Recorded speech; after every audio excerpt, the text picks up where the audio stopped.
Autonomy. 154. Autonomy. Chalcedon Position Paper number 223, April 1998.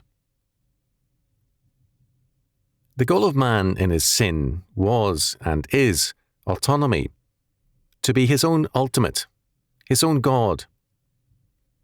This meant determining or knowing for himself what is good and evil in terms of purely personal criteria. This has come to mean a number of things, that is, power for power's sake, sex for radically experiential reasons without reference to law, morality, or the personality of the other person, speed for the sake of speed, and so on and on. One aspect of this exaltation of autonomy has been art for art's sake. Leo Tolstoy attacked this bitterly but falsely, in that his view was one governed by moral considerations, not by religion, not by theology. However important moral considerations are, in Tolstoy's hands they were separated from theology and were humanistic.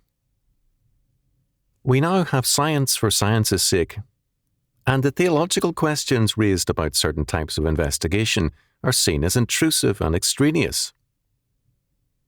Science as its own justification is now a deeply entrenched practice, and any questions raised against it are held to be ignorant and retrogressive. Robert R. Priato has observed, "The exaggerated and distorted form of the aesthetic doctrine declared that art is self-sufficient and autonomous, serving no other purpose, be it moral, religious, or political. Nor should art be judged according to scientific laws or doctrines." This was the doctrine expounded by Théophile Gautier in the preface to his novel, Mademoiselle de Maupin, published in 1835. Art may not serve any other values than the aesthetic without damaging its aesthetic value. Robert R. Priato, Whistler's Aesthetics and Japanese Design, in Gary Levine, Robert R. Priato and Francine Tyler, La Femme, The Influence of Whistler and Japanese Printmasters on American Art, 1880 to 1917, New York, New York, Grand Central Art Galleries, 1983, page 66. The quest for autonomy is basic to what is known as, quote, modern, end quote, art. It is separated from any association with religion, meaning, coherence, culture, history, and all else.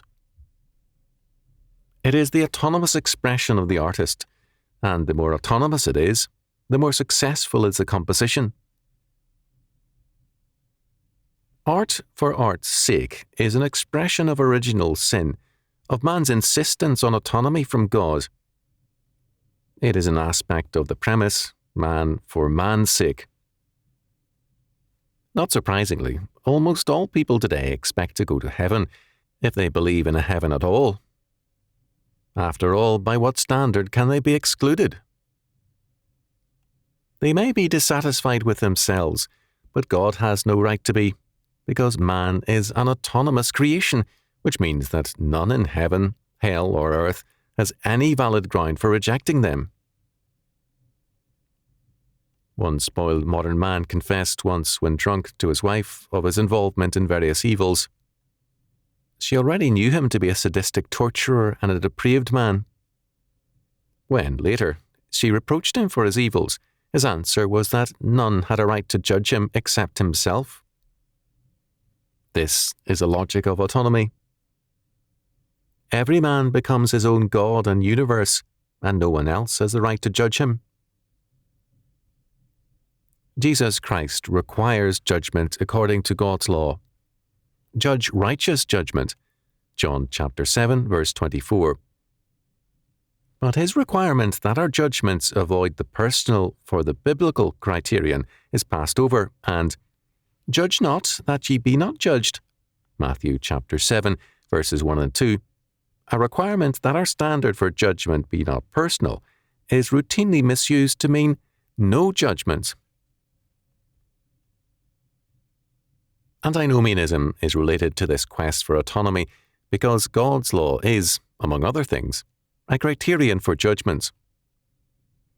The commandments against theft and false witness, Deuteronomy chapter 5, verses 19 to 20, for example, mean that no autonomy of action is possible.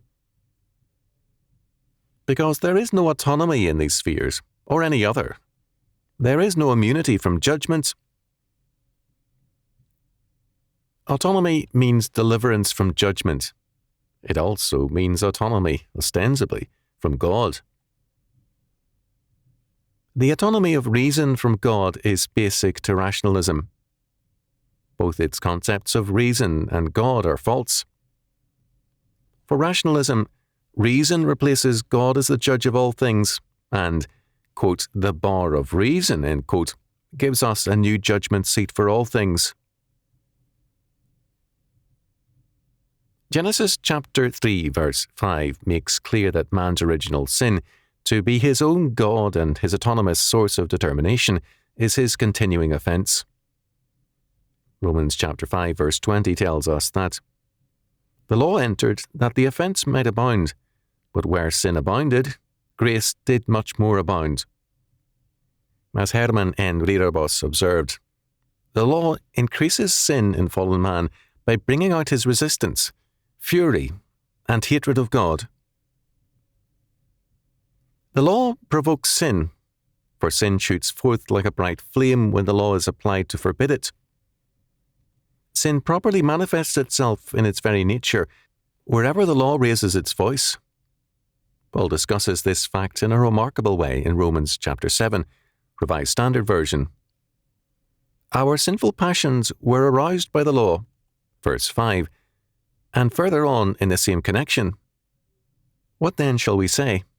That the law is sin? By no means. But sin, finding opportunity in the commandments, wrought in me all kinds of covetousness. Apart from the law, sin lies dead. I was once alive apart from the law, but when the commandment came, sin revived.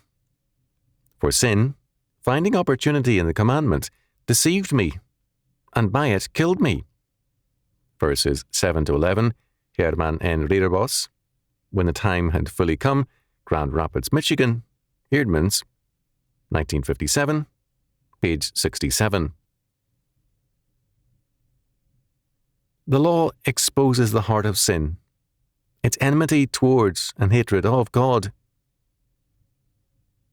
The sinner is not allowed by the law to live hidden from the light of the law and its exposure. So the law compels man to see that God knows he is a sinner who deserves the death penalty. The law reveals the penalty, but, even more, its words point to the greater power of grace. Autonomy is a heady doctrine. For Edward Carnell, his autonomous reason meant that all deities and revelations were under his judgments. His rationalism made him God over God.